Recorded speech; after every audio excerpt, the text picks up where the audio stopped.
गूंगी बहू। हंसमुख और बातूनी चंचल को आज लड़के वाले देखने आ रहे थे, तो उसकी माँ ने उसे हिदायत देते हुए समझाया, देख चंचल, वो लोग जितना पूछे उतना ही जवाब देना। उनके सामने अपनी मास्टरी झाड़ने मत बैठ जाना, और हाँ, हर बात पर खी कर हंसने मत लग जाना। मम्मी वह कुछ पूछेंगे तो जवाब तो देना ही पड़ेगा ना, और मुझे कोई शौक नहीं है सबके सामने अपनी मास्टरी झाड़ने का। वैसे अभी कौन सी मैं मास्टरनी बन ही गई हूँ, और मम्मी हंसने की बात होगी तो हंसूंगी ही ना। अरे लड़के वालों के सामने थोड़ा शर्माना पड़ता है। क्यों शर्माना पड़ता है? वैसे लड़का तो आ नहीं रहा, लगता है शर्मा कर बैठ गया है, तो अब शर्माऊंगी किससे?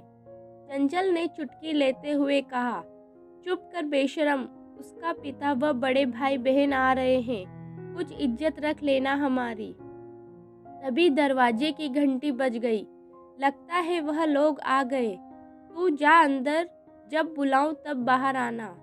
दरवाजा खोल, चंचल के मम्मी पापा ने उनका स्वागत कर बिठाया। कुछ औपचारिकताओं के बाद लड़के की बहनों ने उनसे चंचल को बुलाने के लिए कहा। थोड़ी सी देर में चंचल चाय लेकर आ गई। चंचल ने सबका अभिवादन किया। लड़के के पिता व भाई ने एक दो सवाल पूछे, फिर वह चंचल के पिता के साथ दूसरे कमरे में चले गए। उनके जाते ही चंचल थोड़ी निश्चित हो गई, क्योंकि पिता के सामने वह खुलकर बात नहीं कर पा रही थी, और मम्मी तो रसोई में बिजी थी। लड़के की बड़ी बहन ने उससे पूछा, तुम कितनी पढ़ी हो? बीए किया है नॉन कॉलेज से। वह दोनों एक दूसरे का मुंह देखते हुए बोली, नॉन कॉलेज से मतलब? तब चंचल ने उन्हें नॉन कॉलेज का मतलब समझाया। दीदी आप दोनों कहाँ तक पढ़ी हो? चंचल ने पूछा। चंचल का सवाल सुन वह दोनों एक दूसरे का मुंह देखने लगी। उन्हें उम्मीद नहीं थी कि वह भी कुछ पूछ सकती है। उन्होंने खिसियाते हुए कहा, 8वीं और 10वीं तक। अच्छा, तुमने जेबीटी की है ना? लड़के की दूसरी बहन ने पूछा। नहीं दीदी, मैंने ईटीई किया है। हमने तो सुना था तुमने प्राइमरी टीचर का कोर्स किया है। हाँ दीदी किया है, पर तुम तो मना कर रही हो कि तुमने जेबीटी नहीं की है। दीदी जेबीटी हरियाणा में होती है, दिल्ली में इस कोर्स को ईटीई कहते हैं।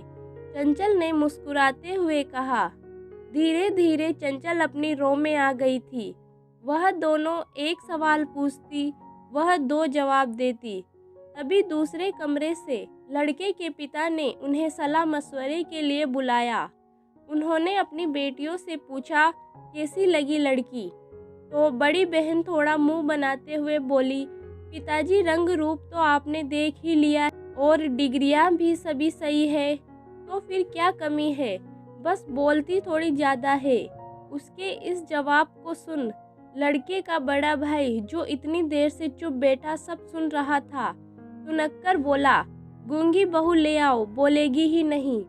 यह सुन दोनों बहनें चुप हो गई, और रिश्ता पक्का हो गया।